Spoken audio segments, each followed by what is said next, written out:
Back with us today on The Blend is Tara Peterson, Crenshaw Peterson. Tara, is the trust only necessary when I got a big old pile of money? No, a trust is so much more useful than that.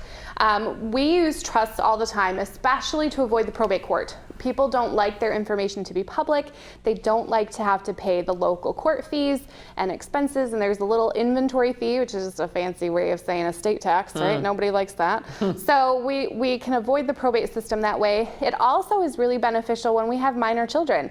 I have a 6-month-old daughter. I am not leaving her a big chunk of money because, I mean, A, she can't handle it right now anyway, and if she's 12, she's gonna buy a whole lot of toys that she does not need. At 16, the Ferrari, you know, and on goes the saga. So it's really beneficial for so many more reasons than just because you have a lot of money. Right. It's there to protect things and to make it go smoother. It always goes smoother and faster with a trust than through the probate system. Okay, then, so what are options in the trust if you've got a kid that's going to spend everything as soon as it's in their pocket, and then you're worried about them getting the whole pile?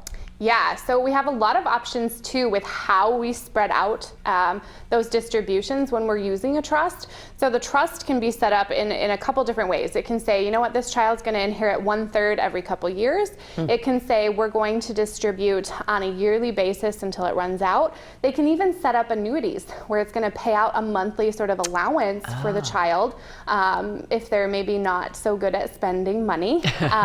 So that they get just a little bit at a time, and it's going to last much longer that way. So there's lots of options there to provide for them, and you can make exceptions to that. You can say, okay, but for education, we want education to be paid for. So there's lots of things. And then if you got a child who has addiction issues, can you still provide for them in a way that's going to be beneficial for them? Yeah, exactly. The addiction child is the same thing. So it's a little bit of a different trust, but we can put provisions in there that are sort of at the discretion of the trustee, a little bit like I call the babysitter clause, where the babysitter is going to pay to the landlord. They're going to pay for different things so that your addictive child isn't going to turn around and go use that in a way that's harmful to them. Right. Now, what about a child with a disability? Do those same rules apply? Same rules apply. So it's, again, a little bit different style of a trust, but the same rules where it's there for their benefit. We can use it for things like housing and to help them as they're, you know, transitioning through life, but it doesn't go against, it doesn't go directly into their account, and it doesn't go against anything so that they don't lose out on their disability benefits themselves.